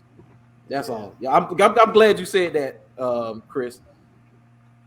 Say new era players soft. Love that J Kidd story. They're soft, man. They're soft, Mr. Reid. I gotta say it. We're in a microwave society right now. The age of the diva. People want Sunday dinner results, but they want to put in hot pocket effort. They want to put it in the microwave for 2 minutes and get a roast with vegetables and cornbread and cabbage and greens. That's what they want. But it doesn't work like that. God, they don't want to put in the work today. We soft today. Well, let me put in my old school 2 cents, man. Now you know when I got so wait a minute, they all had they Cabo plane reservations.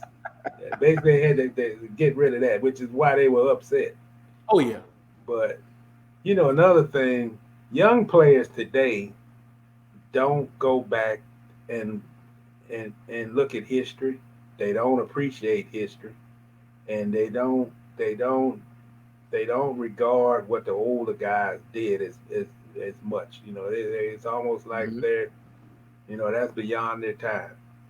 But you know, if you go back and hear what James Worthy and Byron Scott and all those guys, there's no coach was worse than Pat Riley. I mean, yeah. That little stuff that Jason Kidd did with those guys, I mean, Magic basically, there were practices that's been documented that Magic had to go find a garbage can. I mean, they ran them like they was. Yeah. But I also got to be consistent with my message. And, you know, I go back to a guy like Coughlin. You know, I think his biggest mistake was, and this happens a lot with older coaches, particularly in the NBA, NFL, that you also have to understand that the times have changed too. You know, you can't you know, in order to be a coach today, you can't um, you can't demand like you should, but you can't, because Yeah. you can't tell a guy you, you you can't embarrass him in front of the team. You can't I mean you can't disrespect him and make him feel like he's not a grown man. You have to treat him with respect. Mm-hmm. And back in my day, yeah, getting cussed out was just, hey, it was part Part of of the course. it was part of the court, man. Ain't nothing you could, yes sir, no sir. You know, you don't like it, but out of respect, you know, you you. I mean, on our foot when I played football, boy, I was back in the era where the coach still would grab your face mask. And had that cigarette breath all in your face. He say, son, I told you, like, you can't make the same mistake twice. And I remember when I was at Reebok Junior High, I used to hate my position coach. He was horrible, you know. And when Reebok played, he was assistant coach at Forest, and I could hear the guy on the sideline say, he ain't got it. He gonna quit. Keep running at him. he ain't got no heart. He ain't got no heart. But you know what, man? Young guys today, when they hear something like that, they be ready to fight the guy. Mm-hmm. And the difference in the older generation is he said, what? Okay, I'll show his, Mm-hmm. And I think that's the difference between the younger generation and the older generation. The younger generation don't have that patience. They don't have this, okay, you can say what you want, but I'm going to show you, that I'm going to show you the opposite of what you think, Yeah. And this younger generation is in the NBA, and I'm to the point now. You have to accept it because life is not going to go back to 1980. It's not going to go back to 1970. So you can't coach like you did 20 years ago. You can't ride the guy into the ground. You can't just say this and then you expect him to get motivated. You're gonna see something different on the next day. Because these young folks now, if you say that kind of stuff, either they're gonna quit. They're gonna quit on you. They say, man, I ain't gotta go through this here. I can go to another school. Like in high school, if you don't like it, you can go to another school and transfer. Yeah. Back in my day in high school, you transfer, you gotta sit out, you gotta get us. You got to go get your auntie address. Dude, could you imagine Bob Knight coaching today? No, I can't imagine that. I think he'd be in jail. Yeah, he would. He would. He'd be doing 5 to 10 right now. Yeah, he'd be in jail or he'd be in court and he'd be paying some family a whole lot of money. Yeah. Yeah. And you are right though. We're not going backwards, and it is like that today because. One thing about it, you all you have to do, especially as a coach, you have to keep up with the times. Yeah. You got to keep up with the times and know that certain things are not going to work. So there's now there we could say they're softer, but there are going to be ways you can be firm and motivate the players. Yeah. You're just going to have to do it in different ways, because I told you we're in the generation of now where if you tell the kid, well, it's my way or the highway, they getting on their little cell phone and they calling the Uber. And they taking the highway. They up out of there. And then another thing is they ain't coming back. Back in the day, you get embarrassed and your parents or somebody say, well, you go apologize to the coach and you make sure you get on that team. You do that. In these days, you'll never see that kid again. And he also tell his friends, don't play for this guy. He's horrible. He's a dictator. I can't play for a dictator.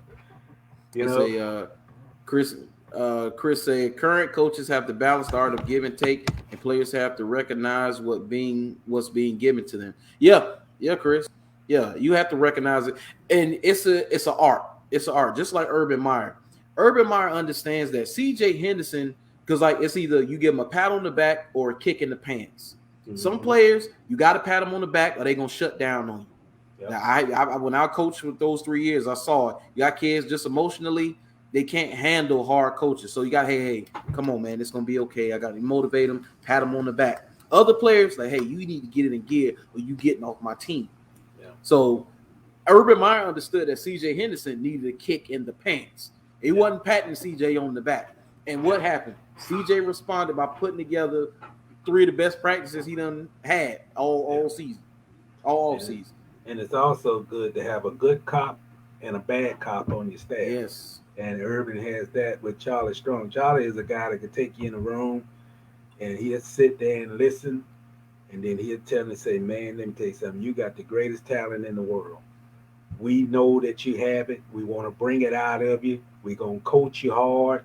But you got to let us coach you hard to bring that talent out. Urban sits in the room with CJ and say, look, we're about winning. And you gotta conform with what we're trying to do. If you're not gonna buy in, then we're gonna have to move on. Yeah. Yeah. So that's straight like that. Good cop, bad cop, and but the ultimate decision is Urban, and the ultimate decision with CJ is this: if we continue to have issues with CJ, we're gonna have to cut our losses.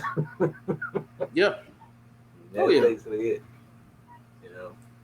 Yeah. Hey, as much as I love my Boy Scouts, when you got your Boy Scouts, I call them Boy Scouts. The ones that sir, yes, sir, and they're gonna run through a wall, and no matter what you say to them, they're gonna come back for more. I love those kids, love those guys. But the knuckleheads, the ones who you gonna have that problems, once you get them on the program and they do what you need them to do, a lot of them end up being your best players, and you foster some of the best relationships with those players. Because a lot of times, a lot of those guys have never heard some of the things you probably say to them when you criticize them or you kick them in the pants. A lot of them, they've probably been everywhere they've gone. They've been top of the depth chart. They've been the man, and they haven't had much adversity. You come bring adversity, and they bite back against it. I'm sure Giannis and them, a lot of them didn't have to go through that. They never heard that from a coach when Jason Kidd came in there and did that. They say, hey, basically that he was a dictator. Same with Urban Meyer. Yeah. But you know what, Brandon? A lot of times, and I remember like when Byron Scott, a lot of times when you're a former player, you only know one way. You only know how you was taught, how the game was taught to you, and who you regard as your best coach. You're gonna, whether you do it consciously or not, you're gonna emulate the guy that coached you and you guys enjoyed the most success from. And when you're a former player who's a coach, you feel that you know more than the player because I used to feel Byron Scott used to like, hey, Chris, you're a great player, but I had Magic Johnson as a teammate, and ain't nothing you can say is gonna be more of authoritative than Magic. So I'm gonna coach you this way. We're gonna run this play, and we're not gonna run your play. Yeah. And he embraced it. He didn't embrace Monty Williams, but he embraced Byron. Just the fact that he won, you get respect by winning championships. And if you win championships as a player and become a coach, you automatically get more regard from any player than you would if you were in the league and if you Charles Barkley and you trying to coach and you didn't win a championship. Initially. Now when you get 10 years in, you ain't gonna listen to nobody because you're gonna say, look, man, I've earned my stripes. This is what I like, and I don't want to be micro coached. I want to do it to make. I know what works for me. And this happens. It happens just like you would be on your job and you don't want to be micromanaged. But former players like Jason Kidd had a bad relationship with a couple of his coaches when he was playing. And he's gonna coach like he played. He was the general on the floor. He's gonna be the general as the coach. And he probably saw something in those guys. He probably saw, he probably saw guys trying to cut corners, just like some of the net players were trying to cut corners when he played, Mm-hmm. and he nipped it in the bud before it became a problem. A 3 hour practice. Any coach put a basketball team in a 3 hour practice, it's punishment. Yeah. It's punishment. I tell you a story, man. This Byron Baron Davis played for the Hornets when I covered him. Mm-hmm. Baron Davis wanted to have. He wanted to be like LeBron, but he's a good player, but he's not LeBron. But back in the mid 2000s, LeBron was like one of the first NBA players who basically had his own staff. Like he had his own guys who stretch him, and he had his own type of that he hired, not the team. So a lot Yeah. of those guys in the NBA wanted like, huh? I mean, I'm a superstar. I'm an NBA All Star, so I want my own guys too. So Baron Davis wanted to have his own guys, and the organization said no. You you're not Mm-hmm. you're not going to have a guy come in our facility that doesn't work for us, and while our team is stretching on this end, you're stretching away from the team. So they shot him down. So this guy start bringing his guy outside of the arena, and he was stretching on the concrete. He had a mat about that thick, and he was stretching every morning. He would be before practice out there on the hard concrete stretching. Now the point of the story is, you know, he wanted to make a stink out of it. You know, if they're not gonna do it the way I want to do it, then I'm still gonna do it. And Yeah. that's typical what players are now. You know, Yeah. you're not gonna listen to me. Well, I'm gonna still be defiant. I'm gonna still do what I need to do. It may not be inside your gym, but I'm still gonna have my guy around. Oh yeah. Oh yeah. I mean, yeah. And I will say that Jared Dudley is correct in what he said. He said even though they felt that way about Jason Kidd, if they don't go through that with Jason Kidd early, they might not be where they are today. Yep. Giannis and Middleton may not be where they are today. Just like Mark Jackson laid the foundation for the Warriors dynasty. He needs Yep. to get his credit, Yep. you know? So I would say, yeah, Jason Kidd laid the foundation. And we've already established that Budenholzer, man. But you Mm, know what, Brandon? That's the whole thing about life, man. We got so much pride. I even go back to my days, and probably when you go back to your days when you were young, you could be bold faced wrong. I mean, it's mhm, like it ain't even denying that you're wrong. mhm. Yeah, but you're not gonna stand there and say, "My bad, my mistake." You're gonna Yeah, hold that within you because of pride, and then it be 5 years later. You know what, man? I was wrong. I was wrong, man. I learned a lesson. I learned my Yeah, lesson. I mean, and yeah, and then you finally own up and tell a person that, man, I appreciate what you did for me. yeah. Oh yeah. I appreciate what you did for it. But when that was 5 years ago, but 5 years when it happened, too much pride, man. You can't bring that out of you. And Mhm. that. I mean, that's like, when you get older, you get mature. When you're young, you're young. You're Yeah. gonna follow your principles whether you're right or wrong, because I'm me, and this is how I'm gonna do it. I'm not gonna listen to somebody else. I'm gonna be me, and me is, I ain't telling this guy he's right and let it go Mhm. to his head. It's like what say. I tell a guy he's right, then let it go to his head. I hear it every day. He be saying the Mhm. same thing every day. Right. Now, because Jason Kidd done it a little differently and did a little differently and still got his point across. Of course, but he did it the way he knew how to do it. So let's say that he doesn't do what he did and he let it slide and he let them go on that 2 day whatever with their family or whatever. They lose respect for him because Yes. Zaza Pachulia told him point blank to his face, yeah, there was a winnable game, and yeah, we didn't put as much effort as we should have. Okay, so now that we know that, you think you should just skate by and he should just be like, okay, well, guys, play better next time. Okay, we'll get them next time. Y'all go enjoy your family for Christmas. They're going to lose respect for the man. Yeah. So he's between the rock and the hard place, man. You know, it's that the tone police. Well, if you said it in a different tone, you know, people receive it better. Yeah, I'm sure, probably so. But it needs to be said and it needed to be done. Because like you say, they were cutting corners. And he was pissed off because for him to get to that point, Mr. Reid, it didn't start that game. It had been going on probably all season. And he was like, you know what? I'm fed up. Y'all been cutting corners. I'm going to show y'all today. And you know what? He learned a lot in Dallas. I can't think of the guy. He had a great teammate in Dallas. Was a great player. But he had all kind of off-the-field issues. And you learn from playing and you learn lessons from other people's mistakes that you can't.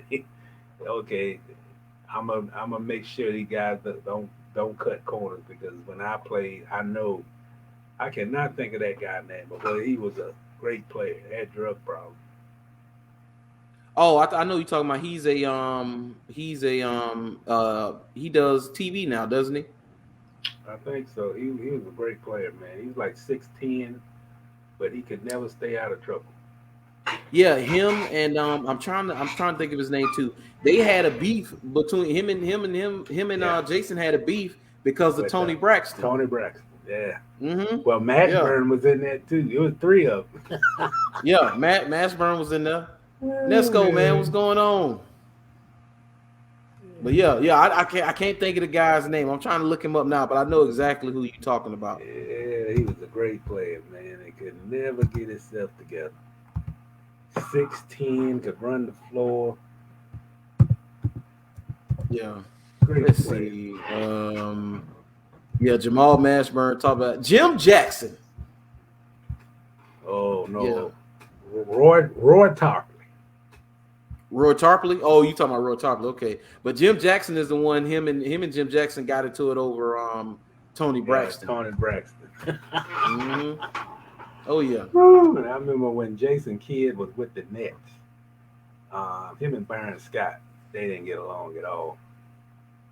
They didn't get supported when they were even in the finals. The Nets made it to the finals against San Antonio, and Mutombo was on that team.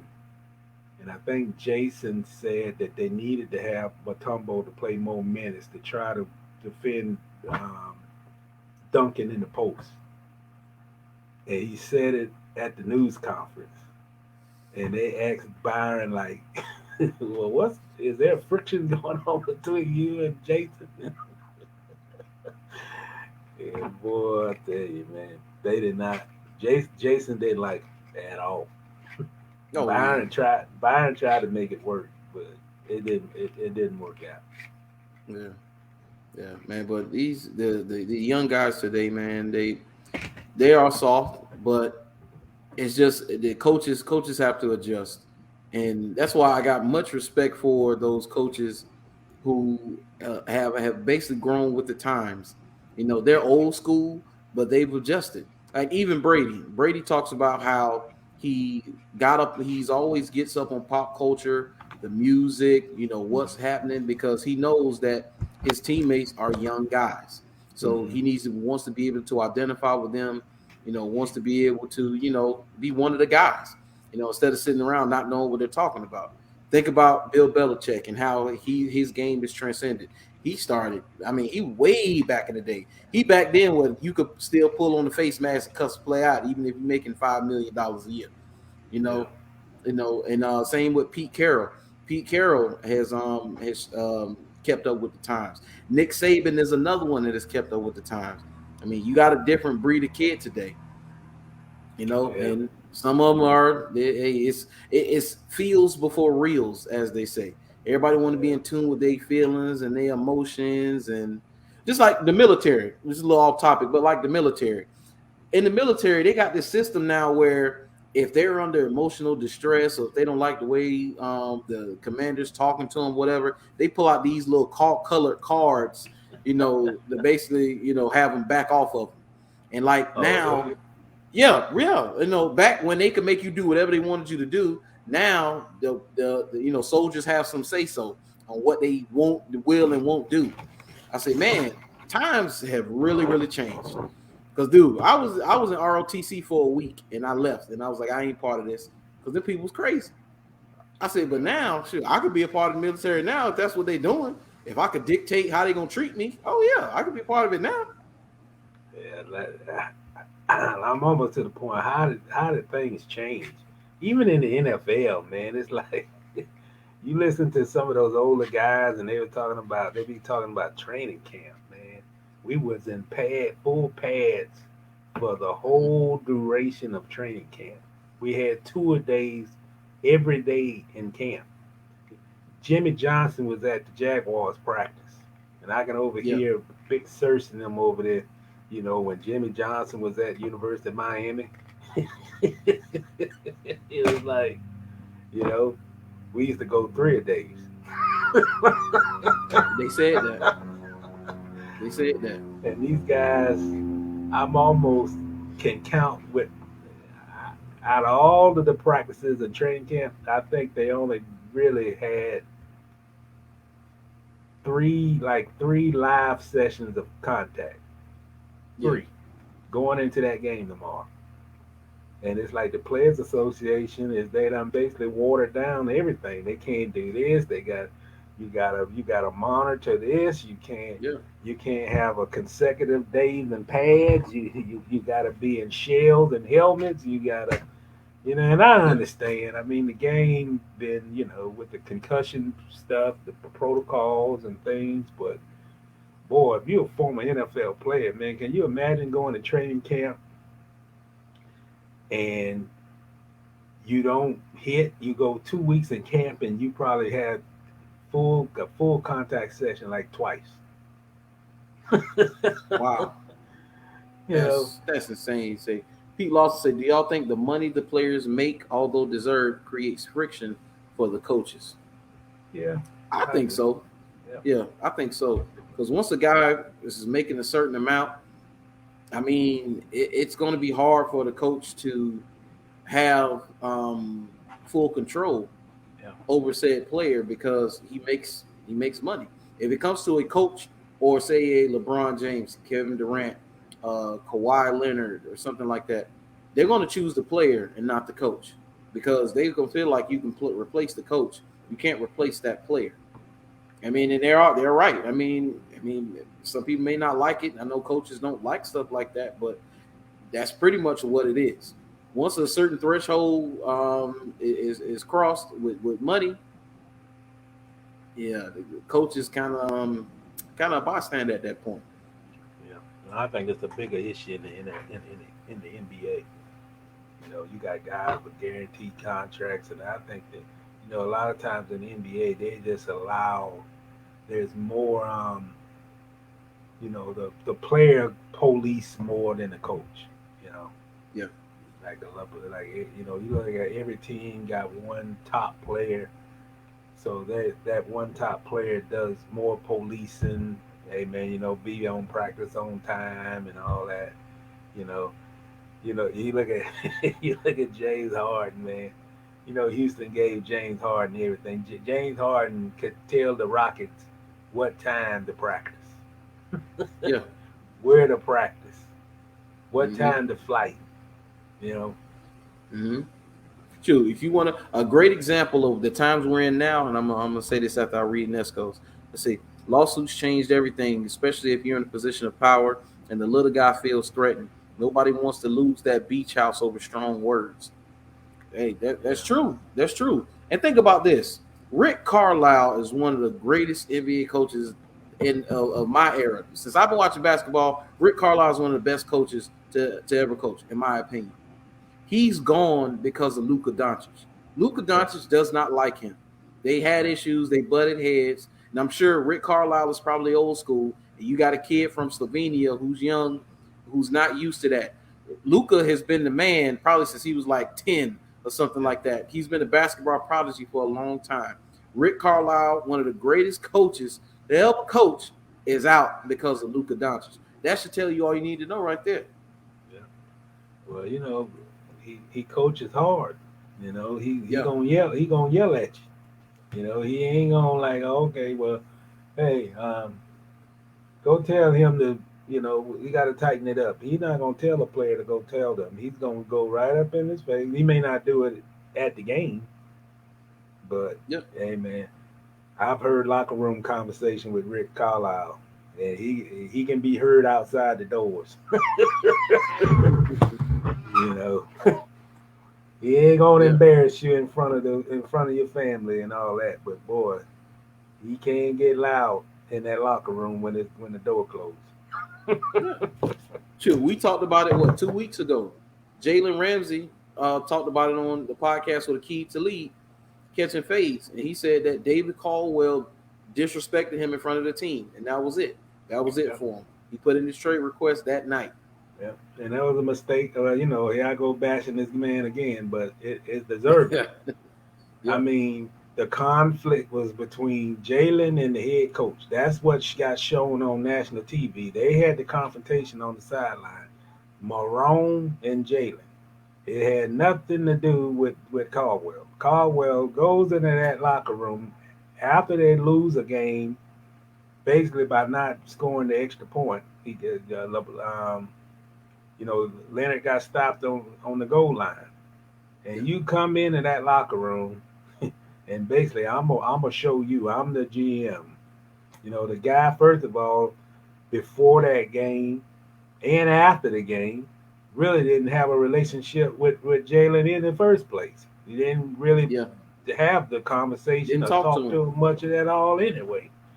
And then you have this conversation where not having the respect of, you know, the NRG Stadium is a big place. There's many private rooms in that area where they could have went outside of that locker room and discussed whatever he needed to discuss as a GM, or wait till cooler, calmer heads come down and wait till Mhm. they got home and talked about it that Monday morning. But that's what did it. That's and in certain situations when you look back on it now, I mean, he had a point. He had a reason to, and then he didn't get any support. Coughlin didn't say nothing to him. You know, Yeah. nobody said anything. It wasn't Caldwell's. I know he's a GM at that time, but it it really he didn't really have anything to do with that. If the head coach felt that he was compelled enough to say, we hashed this out. Everything is Yeah. fine.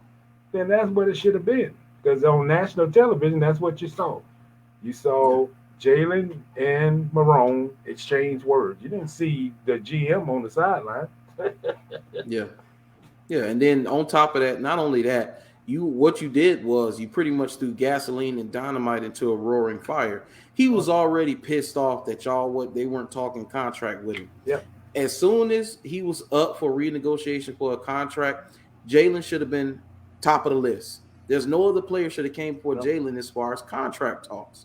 We're talking about a blue chip talent, future potential Hall of Famer if he stays healthy and continues to play at this level, which I think he's going to do. And not only that, you're not valuing me as a corner, then you disrespect me in a situation that had nothing to do with you, and you never talked to me. I've asked my agent. He said Jalen say David Caldwell will pass him in the hallway, not say nothing to him. Yeah. Call his agent, say what he wanted to say, and his agent will tell him. He said, "Hey, tell David to stop talking to you. He see me in the hallway. Just say it to me." So already I don't like you. You're not paying me, and then you gonna come cuss me out? Oh Yeah. no, no, no, Yeah. no, no, no. We gotta And go. We gotta you go. know what, man?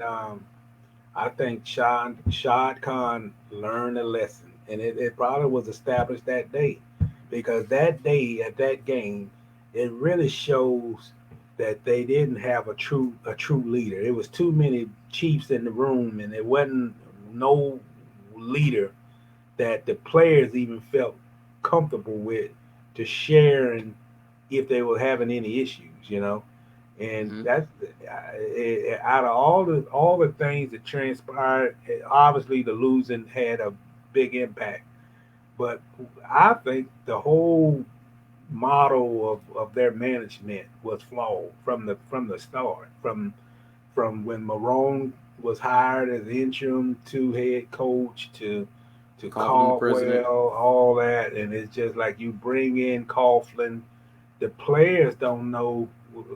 In fact, Coughlin used to be on the practice field every day, you know, and he had obviously more power than Marone.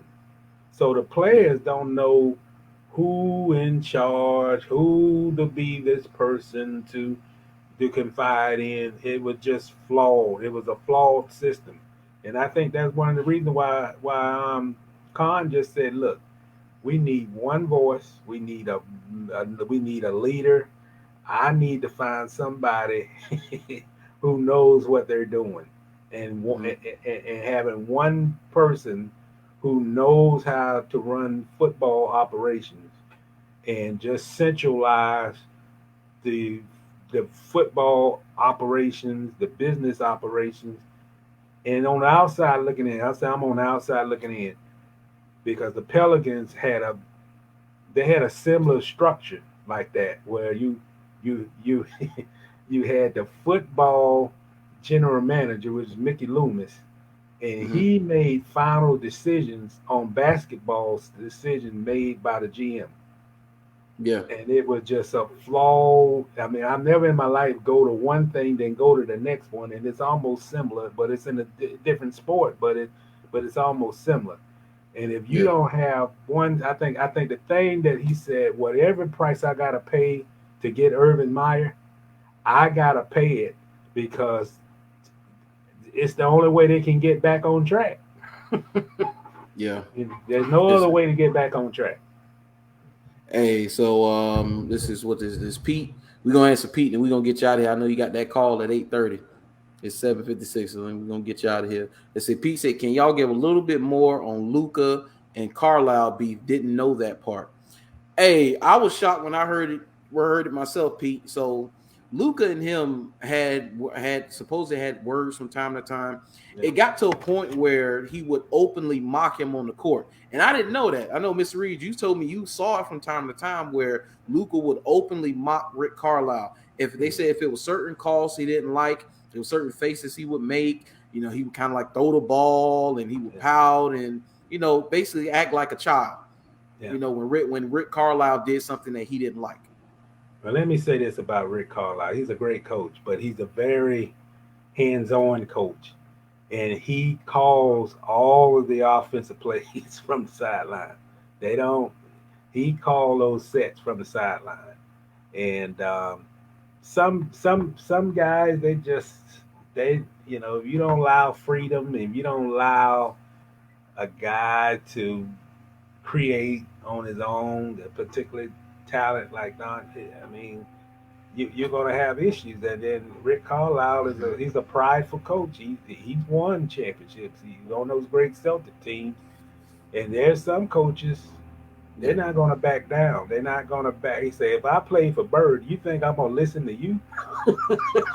yeah, If yeah, you think I done played for the Celtics and I've been groomed by Red Auerbach, do you think I'm going to like not stand my ground no matter how great you are? And that's part of mm-hmm. the problem. That was the problem right there. He wasn't going to back down. He wasn't going to have him come in and just run the asylum. And Yeah, and then we live in this society where the first thing they're going to say is, well, he's out of touch. He's out of touch with the. He can't relate to the players. But the guy is a yeah, good coach. But he basically he continued to do the things that he's been successful with, and it worked with Dirt. So he thought it would work yeah, with Doncic, and it obviously it didn't. But yeah, a moral of the story is um, for a head coach who's a former player, it might be harder for them to adapt to the younger generation of players if yeah, they had success in the '80s and the '90s. yeah. Bottom line, because I think so too. they're not gonna conform. They're not gonna They're not gonna just hand over the keys and don't be assertive or don't they feel that their coaching being taken, the rug is being taken under them, and they're gonna stick to principle. They're gonna stick to the way it was done in the 80s. Yeah. So they say, yeah, he openly mocked and yelled at Rick Carlisle in front of players and assistants. They said at one point he yelled at Rick and he said, "Who's in charge? You or Bob?" Yo, man, this kid was off the chain, man. He was off the chain. He's off the chain. Well, they say about European players, man, they Yeah. different. I mean, they Yeah. This guy been playing professional ball since he was like 17 years old, man. So when he came to Dallas, he's already was a seasoned veteran professional player, and you feel like, hey, my game speaks for itself, and you can't constrict me. Guys won't. The bottom line is this, Brent. Guys do not want to be restricted. They don't want to be restricted. They want to run. They want to play free. They don't want, okay, this is what you do in this situation. This is what you got to do in this situation. If this come up, you got to run this way. If this, this generation of NBA players don't like that style. They want to freelance. They want to create. They want to, if this work here, I'm not going to be bashed because I went, the pick and roll wasn't set to the right side of the block. I read the play. It was like a RPO, and I read the play, and it worked. Yeah. That's the greatest thing that Monty Williams had to learn, and why he became a better coach, because he controlled everything. You couldn't do anything for him, and he tried to redefine you. The kid from Florida that played at Providence, I can't think of his name, but he played for Monty. And Monty tried to make him into a low post scorer. The kid never at Florida. He was a rebounder. Oh, Patrick Young. Patrick Young. He was grabbing rebounds and playing the same way he done played his whole career.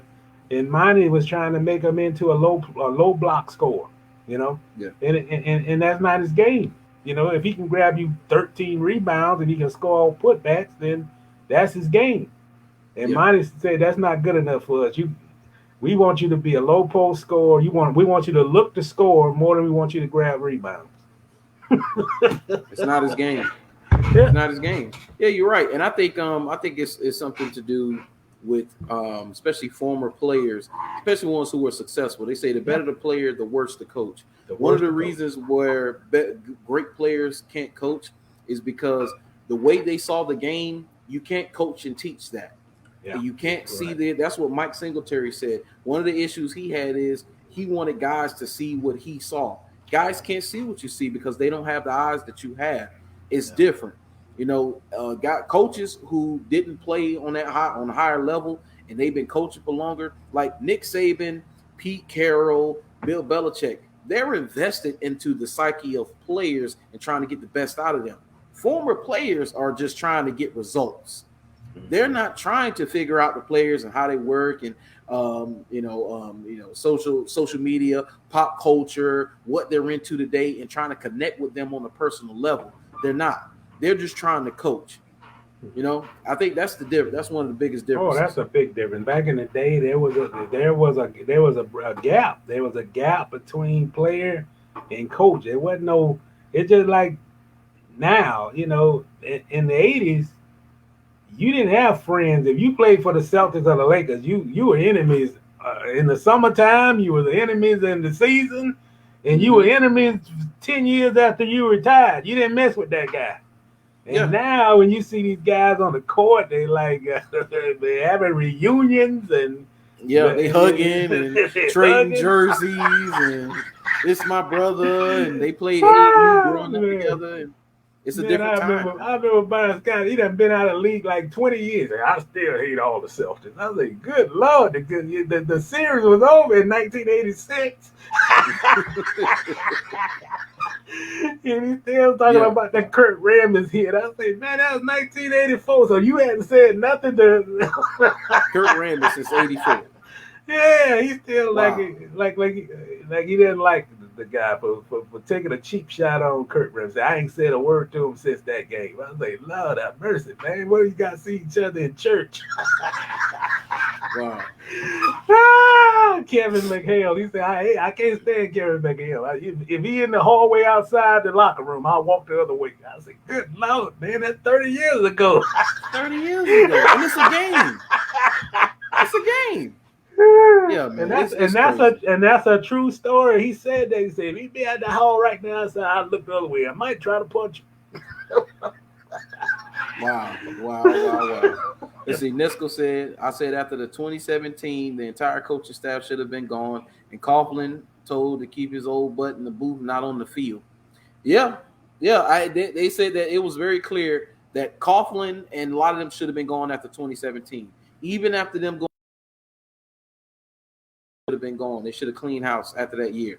But I understand why they didn't. But their biggest mistake, and we wouldn't be here today if they didn't make this mistake. We have Trevor Lawrence because David Caldwell paid Blake Bortles. Call it what it is. That's why we have Trevor Lawrence today. That decision got us. Yeah, you got to put Coughlin in there too because he was part of it too. He was part of it. Yeah, I remember the day. He said he earned that contract. Earned it. I mean, you guys didn't get to the Super Bowl, but he earned it. He said he had a great season. I say, well, you didn't get to the Super Bowl. You guys had a lead with 10 minutes left to go in the game. I mean, he earned that contract. We have no regrets about extending that contract to him. So ridiculous, man. It is what it is. It is what it is, man. It is what it is. Let's see what Pete say. Oh, Pete laughing. They say facts. Yeah, man. I say this on the record. Uh-huh. Blake Bortles might have been one of the worst pro quarterbacks that was third overall that I ever seen in my 30-something year career. I've never seen a guy that bad. I don't call him bad. I've never seen a guy who was up and down and could be okay one day and can't complete a pass the next day. Allen Robinson used to yell at him on the sideline. Say, yes. Allen would be wide open, waiting on the ball, and the ball would be 8 feet above his head on a simple route. And he's just say, "Come on, man, come on!" All that the whole practice. Come on, man. Yeah. They said Blake Bortles' psyche was so fragile that from game to game, you didn't know what you were going to get. I'm telling you this, as a fan, when Blake Bortles was the quarterback, I can tell what kind of game Blake was going to have early. If he made some mistakes early and he shrugged his shoulder and held his head down, he was going to have a bad game. He didn't have it. He didn't have it that day. But if he was upbeat, he didn't care, and he was like, "Yo, whatever. I threw a pick. Let's go back out there. Let's throw it down the field again." I was like, "Okay, he won the ball today."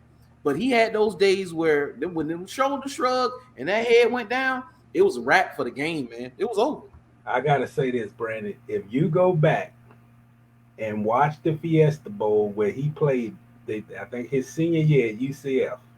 Yeah. You can hear the announcers basically saying he got flawed mechanics. You know, he can't. I mean, he doesn't make a natural throw. He's got a flawed release. And they're saying it through the whole broadcast. And those are I think they were former players, like former players who was announcers. Yeah. And out of all of that, the announcers are saying this. And they say he's got flawed mechanics, and you still invest a third overall pick on that guy, the fault is the GM. The fault is Caldwell. Because he was flawed from the start. He was flawed from the beginning, you know? Yeah. Yeah. And he could have rectified that mistake by taking Lamar Jackson instead of Taven Bryan. Man, we ain't said Taven Bryan name on this program. Well, we ain't said nothing because he's like the only guy from last year. I'll just make it easy. He's the only guy that's been in practice about as much as me and you. He ain't participated in the practice since the 28th of July. He you know. Yeah. Let's see. Nesco say, why is Urban Meyer being so coy about who's winning this? Who's the starting quarterback? Oh yeah, we talked about that. This is my personal opinion, and Mr. Reed, you could tell him before we go. I think he's trying to build up Gardner Minshew's value and trying to create a little adversity for Trevor Lawrence. But I think it's mainly about building up value to trade Minshew out of here. I think that's what it's about because it's obvious who the guy is. I went to the scrimmage Sunday, setting that heat, and it's obvious. The ball comes off Trevor's hands differently than all the quarterbacks on the roster. It's no contest. It's no contest, man. Along with arm strength, along with he can make every throw from a deep seam route pass where the guy don't have to break stride to throwing off the rollout pass and throwing on the opposite across his body and the ball is there. There's no contest. I just think that Urban is a coach. I find this out now. He's a coach who's a motivator. He motivates as a coach. And he's going to find everything to pull out of his motivational bag. And he feels that Trevor Lawrence hadn't had enough adversity from high school through college. He's been successful at every level. He hadn't had no trials or tribulations on the football field. So he's got to create some hardships just to feel confident that if there's a blitz coming or he gets shaken up or he throws 3 interceptions, can he overcome that? And he's creating types of adversity that'll make him mentally stronger. But come on, this guy is beyond his years. He's 22 or whatever he is. He's almost like 36 as far as mental capacity. And I'll take this before we go. The kid was laughing. He was laughing yesterday. He's like, well, what do you feel about not being, that it's still in a competition? He's like, we're all on the same team. Competition is competition, I had competition on every level I played at. And he's just like, man, he yeah. You're not gonna break this guy. This guy was groomed to be a franchise quarterback, and I respect the heck out of Urban Meyer, but Urban Meyer has probably never coached a guy like this kid. Man, this kid at 22 years old got all he got all the tools in the bag, and it's like he's good. He's good in the sense that it just seems like nothing fazes him. It's just like, hey, okay, well, you gonna challenge me with Gardner Minshew? Then he comes back the next day in practice and throw 4 touchdowns. I mean, it's like, he lets his talent speak for itself, and that if he's that good, which he is, he let his talent speak for itself on the football field. And if Urban Meyer, the Jaguars, feel that Gardner Minshew is better, so be it. He said Lawrence reminds me of Peyton Manning. He reminds me of Peyton Manning if Peyton Manning could run. We know Peyton couldn't move. He just had them choppy steps. He couldn't move. Lawrence can get out of there, man. Well, I go back old school. He reminds me of Kenny the Snake. Who could just throw the ball. That's a good comparison. He can just throw the ball, a 2-step drop, and the ball 40 yards down the field to Cliff Branch. That's how he played. Yeah. Oh, yeah. Pete Lawson said, good show, fellas. Appreciate you, Pete. I appreciate everybody for tuning in, man. I see, hey, our viewership stayed up, and I got 7 likes over here, man. Hey, I'm living it up over here, man. I appreciate y'all. Yeah, it's awesome show. The barbershop without cheers, man. Oh, yeah. Yeah, man. Hey, this therapeutic, fellas. This therapeutic, man. This is therapy for us right here, man. Come talk your trash, man. We appreciate y'all for tuning in. Hey, make sure you like, share, and subscribe.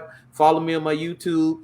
Hey, next week's show is going to be a big one because I'm going to pay for StreamYard finally, and we're going to broadcast to YouTube, Facebook, Twitch, and I think Periscope on Twitter all at the same time. So, hey, we going national, y'all. We going national. You know what I'm saying? We going national. Time. The barbershop going national. Yeah, man. We're going big time, man. We're going straight to the top, man. But I appreciate y'all. Hey, follow Mr. Reid on Twitter, Jacksonville.com, and the Florida Times-Union. Hey man, I appreciate you so much for this. And I went to work out and I told him, I said, hey, I got to get out of here. Mr. Reid got a show to do, so I got to get him in and get him out of here. He giving me his time. I'm going to make sure I accommodate him, man. I appreciate you. No problem at all, man. I enjoy it every week, man. Appreciate you, man. I appreciate it, man. But until next time, fellas, I will be back next week. So I'll see y'all later, man. Peace out.